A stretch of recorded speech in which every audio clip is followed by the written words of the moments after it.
You know, there's a lot of cool things that's inhabited the rock we call Earth, like dinosaurs for example, but sometimes you come across a thing that is so atrocious you'd want it to be extinct, such as a little game called Dino Rex, and it is without a doubt one of the worst fighting games ever.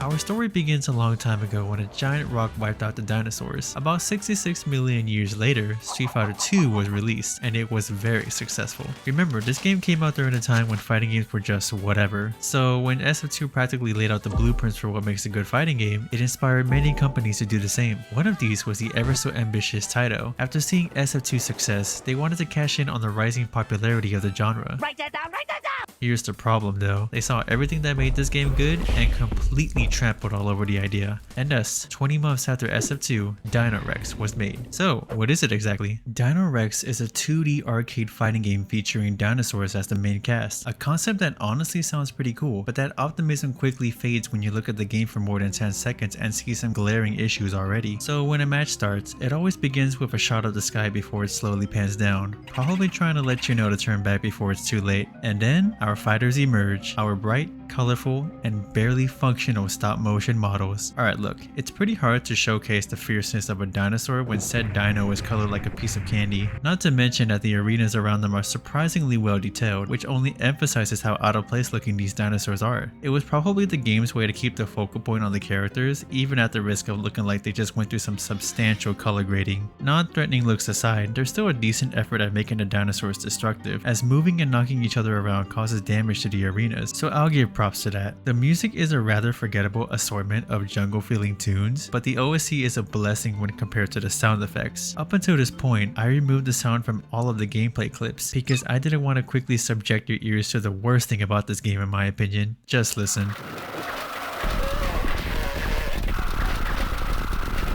But even worse than that are the roars of the dinosaurs.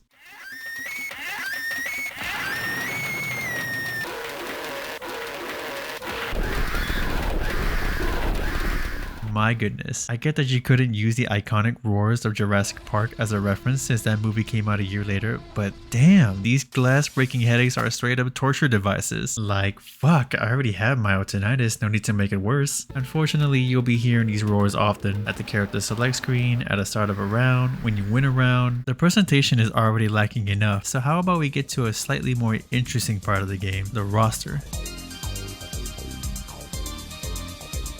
There are 6 playable dinosaurs to choose from, but despite the wonderful variety of dinosaur species that there are, Dino Rex makes minimal effort to distinguish some of these characters from each other, such as the Allosaurus and the Ceratosaurus. Other than this horn, they look exactly the same, just another example of early day palette swapping. Expect a lot of tail swings from these two. Next up is the Pachycephalosaurus and the Stygimoloch, again with minor visual differences, and they love to become battering rams, so look out for that. Then we have the Triceratops, who is missing the most basic attacks that we'll get into later, and has this comical looking run attack. Like, I could put it here and you almost wouldn't notice the difference. The last character is the famous Tyrannosaurus Rex, using its massive size to gain control over the opponent. It's my favorite of the bunch, but even I can't help but notice how off it looks, does it not? I mean, it kinda looks like Barney with a mixture of roids. There's also the unplayable Monoclonius, who you'll find in arcade mode, and even he falls victim to palette swapping. This makes the T-Rex the only unique model in the game, but I guess he's just built different. So there you go, your Dino Rex roster, which brings us to our next topic. Alright, let me just flat out say it. The gameplay is unresponsive and restricted. Take the movement for example. Jumping is not done by simply holding up, but instead inputting down and then up, since the up input is taken by something else. More on that later. This is where things start to get ugly. First off, there are no jump arcs. You can do one giant leap straight up in the air and that's it. And then there's this weird quirk where you can't push each other with your walk. In just about any fighting game you can think of, you're able to push an idle opponent slightly with your movement, height, and weight withstanding. These dinosaurs, however, are the definition of an immovable object. Nothing too bad, just another example of the game's limitations. But nothing limits movement more than the fact that side switching doesn't exist. That means if for any reason you switch sides, the game disables your controls until both dinosaurs go back to their starting position. Just imagine how much side switching you do in other fighters, and then think of all of the waiting you'll be going through before you can move again. And what's worse is that there's no visual cue of this. Sometimes you don't even have to fully switch sides. As long as some hurt boxes overlap each other, you'll still get repositioned. Movement is a mess, but what of your attack buttons? Well, hold on to your hats because you got a grand total of 2.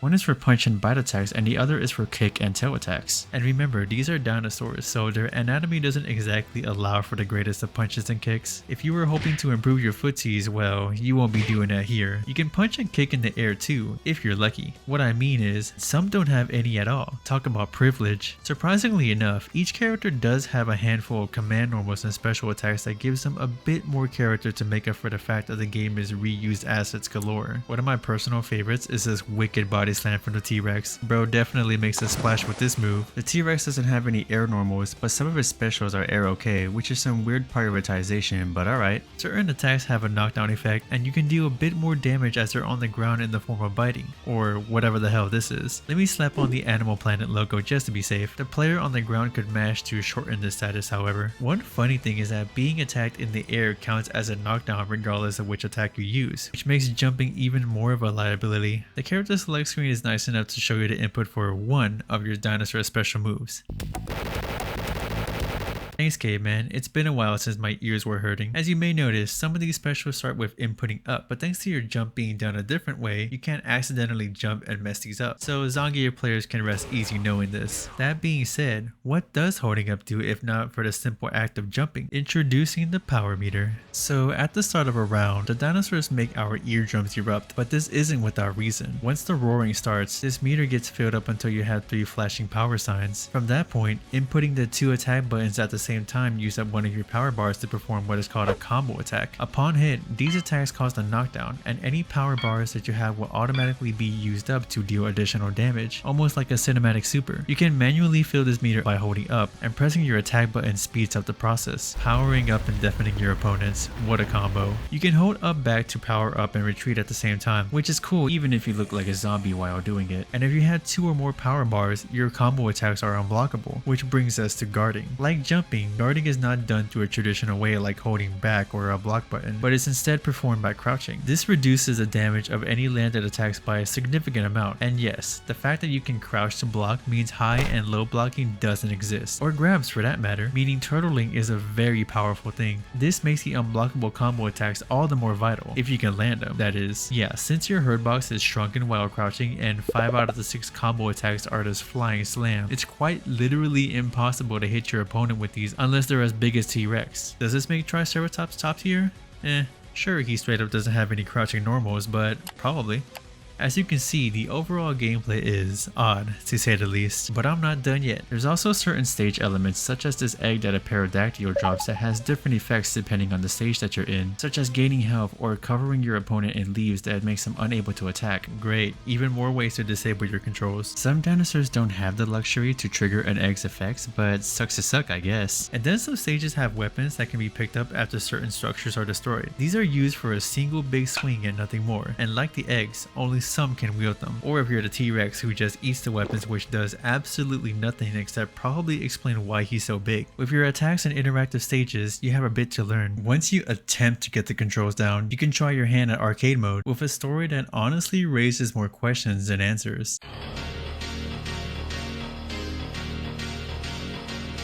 So from what I could gather from the poorly translated text, the game follows men from multiple tribes who aim to obtain a queen and become king, and they do so by taming dinosaurs to fight each other in one of those blood sports. That's why you see these guys constantly whipping the dinosaurs in battle. Right, like I'm supposed to believe that these dinosaurs wouldn't just gobble them up. Anyways, after a boss is defeated, the trainers themselves get into a one-on-one, which is somehow more functional than the main gameplay since side switching is not a problem here. And you have the same attack layout combined with specials that really tells you where they got their inspiration for this game from. There are 5 health points indicated by these eggs, and each attack takes 1 away. Once you win, your guy takes off his mask to reveal that he is the character from a beat 'em up series from the same game developer. What a twist. And if that lore wasn't enough for you, there's even a subplot. After every 2nd, 4th, and 6th match in arcade mode, the trainer has a dream of the dinosaur you picked rampaging through a city. It's essentially a bonus stage, but not a very engaging one. You can simply hold right to plow through everything until you reach the end, where you attack a tall building that's holding some crazy rich guy in there. It's not like the opposing side does any damage to your health, and the overall randomness of this might be alluding to the fact that the game was actually intended to be a shoot 'em up before making the switch to be a fighting game, which could explain why the game feels so rushed. Besides the terrible collision detection and clunky movement, there's more weird oddities I'd like to show off. Check this out. If I do Allosaurus's combo attack on T-Rex and Ceratosaurus, you'll see that T-Rex receives less damage. So this means that T-Rex has more health, right? Wrong, because that would make sense. If I have Triceratops do his combo attack on the same characters, you'll see that T-Rex receives more damage this time. This effect applies to all attacks and all of the dinosaurs. If I didn't know any better, I'd think I was playing a Pokemon game, since characters deal more or less damage to each other but with no rhyme or reason behind it in this case. And then there's this other thing where if you tap left and right repeatedly, your dino does this goofy dance, and I can't tell if this was supposed to be a taunt or what, but if you were thinking about shimmying to trick your opponents, that's out of the question. Wow, this game just gets worse and worse. As I've made these kind of videos, I get asked by my peers, Hollowshy, where do you find these weird fighting games? In this case, Dino Rex came out before I was born, but the game still decided to bless us with its presence by recently being added to the Nintendo Switch eShop for a price that is, well, I'll let you decide if it's worth it or not.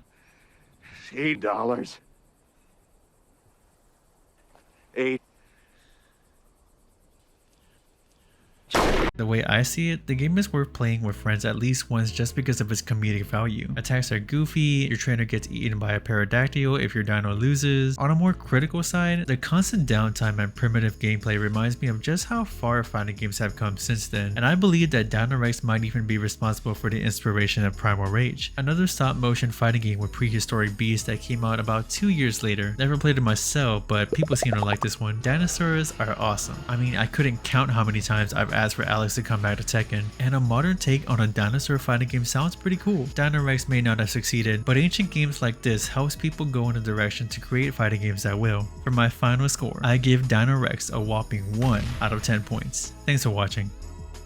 Hey guys, if you like this type of content, please check out the rest of my channel and subscribe for more. You can also catch me on Twitter for any video updates, Twitch for streaming Plenty of Fighters, and my Discord to talk about any games that you like to see on this channel.